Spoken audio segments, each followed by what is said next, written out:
So like I said, in crucial conversations, the stakes are high, opinions may vary, high emotions, important to have. I know for me, I avoided them a lot early in my career, and even in life, sometimes the conversations you just don't want to have. Um, but the like I said a minute ago, the you should be more concerned about hurting someone's feelings than hurting their opportunity. Now, there's a way to have these conversations without hurting people's feelings. And I'm going to teach you how to do that, in my opinion. There's two things I would think about going into these conversations. Number one is the strategy of the conversation. The strategy of the conversation. So there's some crucial conversations that if you're take yourself out of it, you may not be the best person to have the convo. There may be someone else that can have the conversation that would land a little bit differently, that would help the person make a real change. There's some conversations that it absolutely has to be you, right? But the first thing I would think about is what is the strategy? What is the who's having the talk?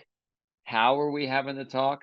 Where are we having the talk, right? So if you have a crucial conversation with somebody in the office, there's a certain vibe to have that talk compared to having the conversation over lunch at a restaurant. I know there's someone in my organization in our office that, to be fair, wasn't doing the right things, and not say right things, that wasn't performing at the level that I think they could have been performing at. They were saying the same goals that they're going to take care of themselves and they're not going to do certain things, and they want to exercise more, and they were going to eat healthier, and they were going to work, all that kind of stuff.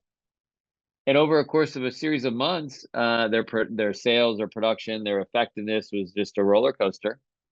And I had talks with them in the office multiple times. And then Taylor and I asked Taylor, I said, "Hey, can you join me?" And I won't say names, right? Taylor, I'm sure you remember this convo in the last couple months. But we met this individual for lunch. And it was just like, having lunch, hanging out. How are you? How's life? How's family? And then, but the whole goal of the lunch and the whole intention, yes, I wanted to hang out and have a good time and just check in. But I wanted to tell the person that, hey, if they don't start making real changes in their habits and their behavior, I'm going to start making real changes in their career.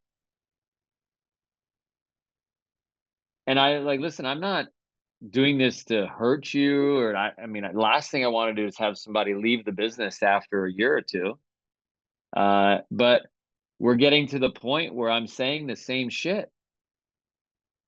So I wanted to have that convo over lunch and, say, and I just kind of at the end of the lunch, I said, "Hey, no matter what happens from here, I just want you to know I care about you as a person.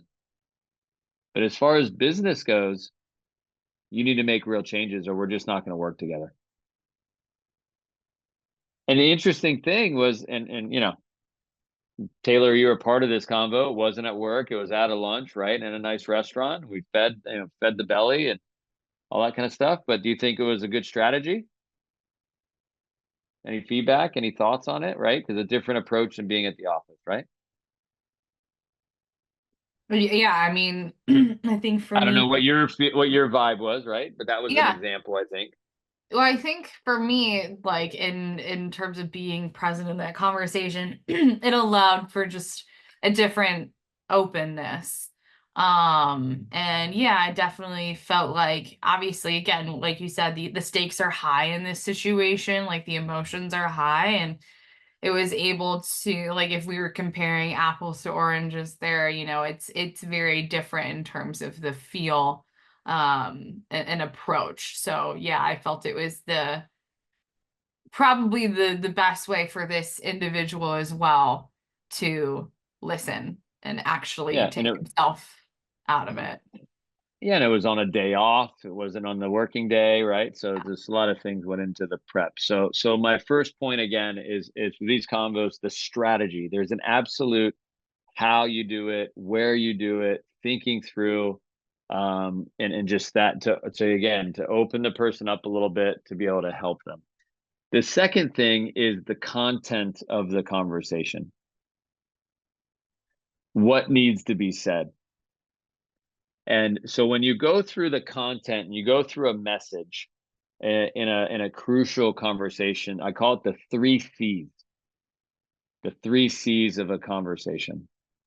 Number one is you have to be confident. Most great leaders and great business people, when you try to give them advice, you try to lean in. I even ask them for permission at the beginning of the conversation when I get into it. Hey, do you mind if I share some thoughts I have about your situation? And I think that can really help you. And I ask them that because I just want their permission, right? Half the time is getting the individual to open themselves up for feedback, open themselves up for some type of constructive criticism, right? But you have to be confident. That's number one. Number two, in conversation, you have to be clear. You have to have some clarity. So as you're having a conversation with someone, and I'll tell you, there's a few different types of them, but oftentimes as I'm talking to someone, they may bring up something in the conversation that changes kind of my message a little bit, right? There's more to a story. Like, so give an example. There are crucial conversations with sales, right? If somebody in our offices or on our teams may have committed fraud or made a mistake with the sales process, right? There's, instead of just attacking them and going into it and saying you did this and aggressive with it, you know, having clarity, say, hey, listen, this is what I heard and this is what I'm getting from the client. What happened? And then they may share information with me that totally negates what the information is, so it changes what I'm going to say, right? And so when that happens, it's, to be clear, you got to kick in active listening. And the active listening is repeating what they said so they hear you, that you're listening to them. So I'd say, hey, Taylor, so I just want to make sure I heard you right. So although the client said this, what you're saying is you were doing this and this and this. I just want to make sure I heard you properly. And then I'm going to take a second and take notes. I'm going to write down what they said so they know that I'm listening and that I'm paying attention. And then number three is, again, no matter what happens, you have to be in control of your response, control of your emotional state. Because again, in these crucial conversations, oftentimes the emotions run high and you can get triggered very easily. I've realized, at least I do. Maybe you guys are, you know, not naturally better at this stuff, but there's a trigger that goes off sometimes and emotions shoot up real quick. And then you try to respond and you're in like fight or flight mode, right? You know, you just got to make sure you just breathe and, you know, talk calmly no matter what comes up in the conversations. All right. And then the last thing I want to talk about is the different types of crucial conversations. So I already mentioned one. There's something around sales. Those are definitely crucial conversations that I've had in my experience. There's the second type of crucial conversation, in my opinion, is things that have to do with in sales, meaning sales performance, sales numbers, etc. Another one is integrity or character issues, integrity or character questions, right? So give me an example. There's someone that, you know, we hire people and sometimes people have things on their background checks and things that come up with their character. And it's super, super important not to prejudge people and like give them a chance to explain what happened and give them a chance to explain themselves. Because there could be a lot more to the story that will make a huge difference, right?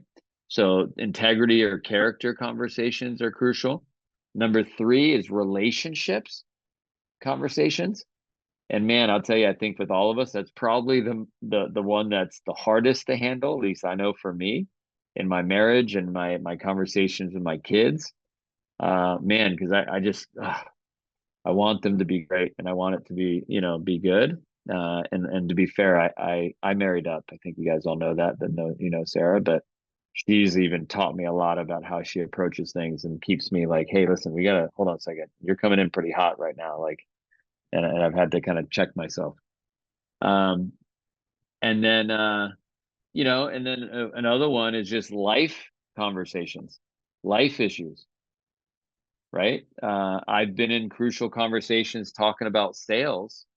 I had a conversation literally this week with someone that came in, and he's new on our staff, and he was talking about he loves our business, but he just lost his uncle, and he was at a funeral on Saturday.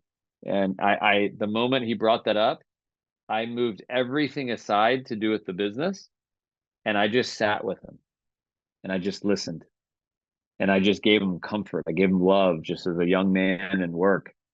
And I said, hey, listen, whatever time you need, no problem, right?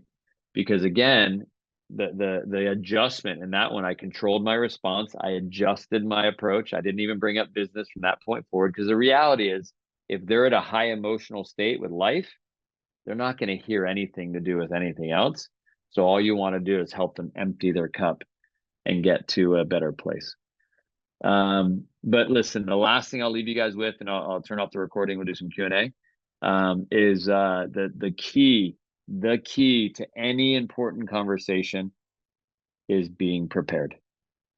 I can tell you, there's conversations with owners I've had, there's conversations with our partners, other consultants, other companies, when I negotiate things, when in contracts and lots of things. I tell you, I personally, probably my biggest lesson I've learned about myself in the last year is how important it is to remove my emotions, be careful of the story I'm telling myself of what's going on the other side of my conversation, and showing up in a place where no one's out to get you, no one's out to hurt you.